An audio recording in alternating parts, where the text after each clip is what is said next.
What is going on, guys? Welcome back to the channel. As you guys can tell, we have another 6.9 IDI video, and the last video got a lot of good feedback, so we're going to bring you guys along for the full build on this truck. And next on the list is going to be knocking out a radiator on this truck. So we've got the new aluminum radiator right here. Seemed like it's pretty good quality, so we're going to make sure it's all good, and then we're going to get ready to throw it in. Seems pretty simple. Your basic radiator swap. Going to take off the shroud, 4 bolts, and it shouldn't be held in by anything more than like 4 bolts, I wouldn't assume. The plan is, since I do not have the oil cooler kit located down here, what I'm going to do is I'm going to replace the radiator. I'm going to fill it up with tap water so we can continue to kind of move it around the driveway and maybe even drive around the block, get it up to temp, and then drain it once it's time to do the actual oil cooler seals. What we aren't going to do is let that tap water sit in there for multiple weeks and, corrode the system. And once we park it for X amount of time, we will fully drain the system, so we are ensuring that no contaminants and rust is going to develop in the block. So what I want to do now is actually drain all the coolant out, see what we've got in here. There's a chance we're going to go ahead and drain this system, and maybe it won't even be too oil contaminated. Maybe we're not going to even need to do oil seals. So anyways, we're going to go ahead and drain this system out, see what we're working with, and then get this old radiator off and get the new one on along with the new hoses.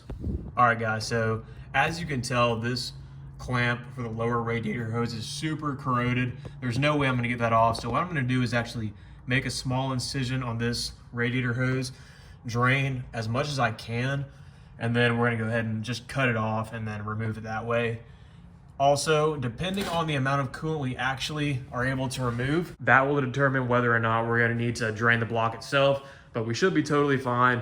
I did already drain about 3 gallons the other day, so we're going to see what actually comes out of the block from just taking the lower radiator hose off, and if we need to drain the block, no big deal. But okay, so I went ahead and cut the hose, and maybe all the coolant drained out. So we haven't been driving the truck at all, so there's literally nothing in there. So I'm gonna go ahead and actually, just for the heck of it, while I have this nasty radiator on here, I'm gonna go ahead and drain or put the hose to this one. That way we can get the majority of the crud out, and we'll just pretty much fill this bucket up, and then we'll go ahead and do the radiator.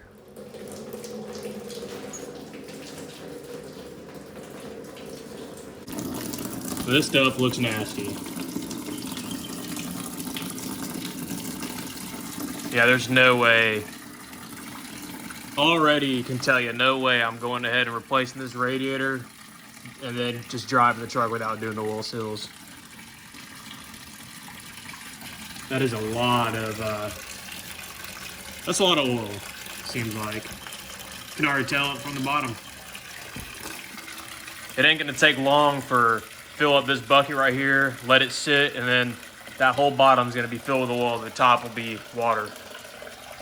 May go ahead and crank up the truck and circulate the system a little bit.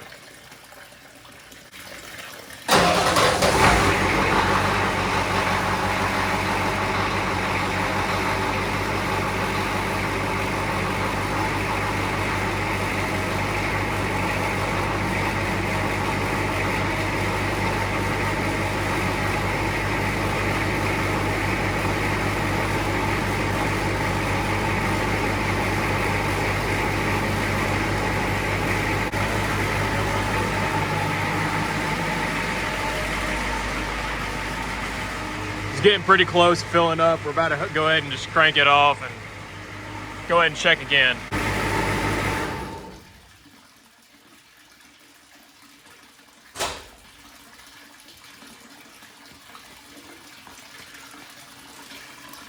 I'm gonna go ahead and cut off that hose and make sure we don't have an overflow. All right, so the radiator is now fully loose. Got the radiator shroud loose as well. Upper radiator hose disconnected, so it's ready to come out. Hopefully I can do it without messing up my back or my entire body, because this sucker is very heavy. So we're just gonna Try to pick it up. Oh gosh.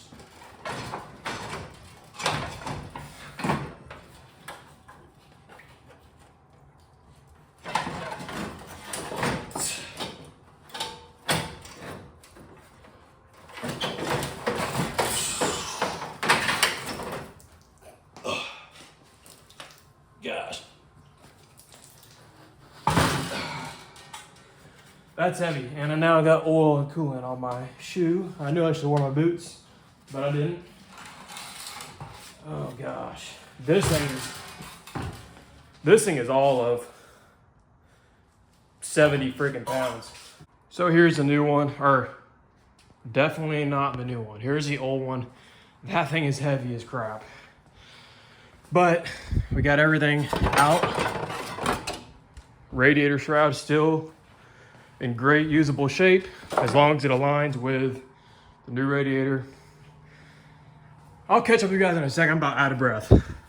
So here's the bottom section. It looks pretty dang nice. I don't see any rust at all, just some dirt. So that's great to see. Everything under here that was kind of hidden looks like it's in very good shape. So you already know what I'm about to do. Clean all that up and then drop the new radiator in there, and hopefully it all lines up. So with the new one right here next to the old one, they are fortunately identical sizes. So, and I did measure to make sure I didn't order the wrong one because I know they make two different kinds. So looks like it's gonna be just fine. I'm gonna leave all this on there, and we do have a couple ports right here that are plugged. I do need to verify what that's about. These are gonna need to be plugged because I don't have that on the old one. So I'm gonna need to look and see how I can plug those off because that ain't gonna work. So let me go ahead and figure out what kind of plugs I can get for these things and go ahead and I'll probably slap it in still and then go find some plugs for that tomorrow at the store.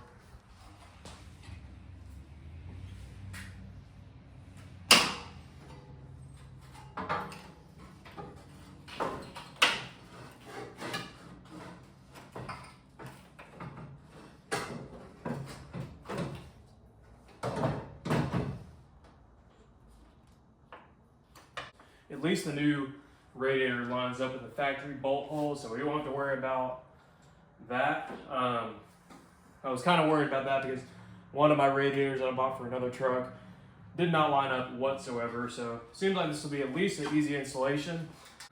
All right, guys, so the new radiator is in, along with the radiator shroud, and I think I was mistaken on the fittings on the bottom. I'm pretty sure that's just for the automatic transmission cooling fittings, so should be all good to go. I will do a test on it, but I will say these hoses are filled with rust. So I'm gonna need to do a legitimate like evaporust coolant flush on here because it is disgusting. This was insanely difficult to remove. So this thing is gonna need a very thorough cleaning, which is probably gonna take me actually driving it with just evaporust, coolant all in the system. So we'll see, but we still got to go ahead and get the new hoses on, and probably gonna do that tomorrow. It's getting pretty late, but I'll catch you guys in the morning. We'll have a few other things to do as well. So new hoses are here. They're identical to the old one, so got that cleared, but we do need to go ahead and get some new clamps. I'm not going to reuse the old ones, and the plan of action is going to be to run the whole system with tap water. We're gonna drive the truck for about 15 minutes, come back, drain the entire radiator and block, and then add 8 gallons of distilled water plus a radiator flush. Then go drive the truck again for about 15 minutes, come back, drain it fully, park the truck. Then next week, whenever we go ahead and get ready to do the oil seals, we will have the entire system drained, and then once that job is complete, we'll have fresh coolant installed with SCA additive, and this cooling system should be as clean as it can possibly be.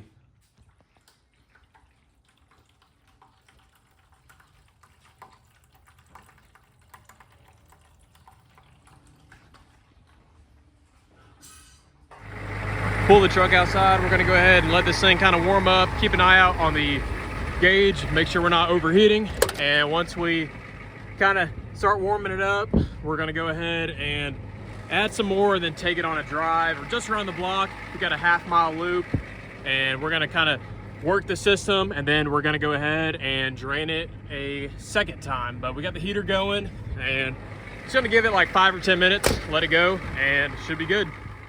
Alrighty guys, so we went ahead and drove the truck probably about 2 miles around the block, and we went ahead and drained all the tap water out, got it as clean as I can, and now we're gonna go ahead and add all the distilled water. We got this radiator flush stuff right here. I tried to get a nicer brand, is all they had. So we're gonna go ahead and add 2 bottles of this in there, and I have 8 gallons of distilled. So I'm gonna fill the radiator, try to get up to operating temperature, add the remainder, and then I'm gonna drive it a little bit more, and then I'm gonna leave this sitting for like a week. I'm also gonna add in a small bottle of Evaporust just to get it as clean as like humanly possible. And it's gonna sit for like a week before I actually get to the oil seals. But let's go ahead, add this in there, and get ready to get this sucker cleaned out.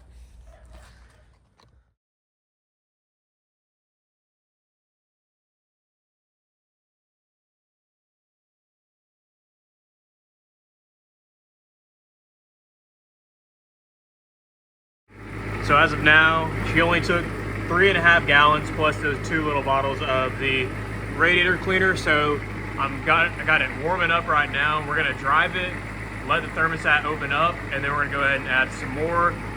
While I'm thinking about it, I am gonna go ahead and throw that bottle of Evaporust in there just so we can get the best cleaning as possible. All right, y'all, so we finished everything we're gonna do on flushing the cooling system and the radiator. So now we're gonna move to this like bonus footage, which is gonna be the rattling noise coming from the inspection cover.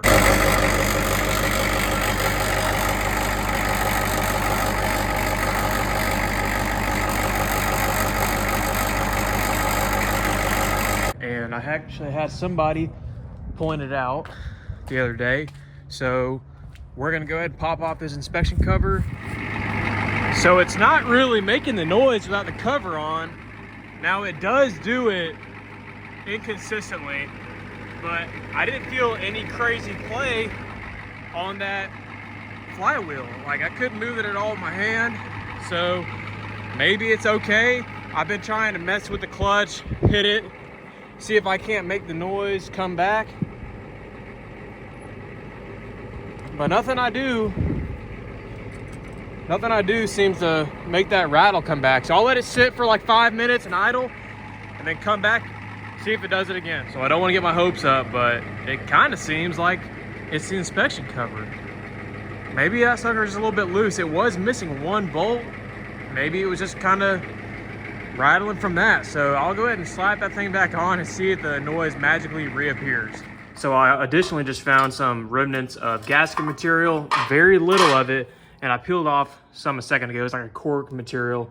So I just wired the mating surface down, and I don't have a gasket yet, but I will go to the store, grab one, and do that in a later video. Alrighty guys, so that's gonna be a wrap for today's video. It's a little bit longer than expected, but I just wanted to throw in a little bit of a bonus because I had a couple people mention that rattling noise when the truck was idling. So knock on wood, it is just the inspection cover, but we're gonna find out hopefully pretty soon once we actually get to driving the truck and seeing all the little quirks it's got. But I'm gonna buy a new gasket for that inspection cover and throw that on at a later date. But for now, we're just gonna go ahead and reinstall it.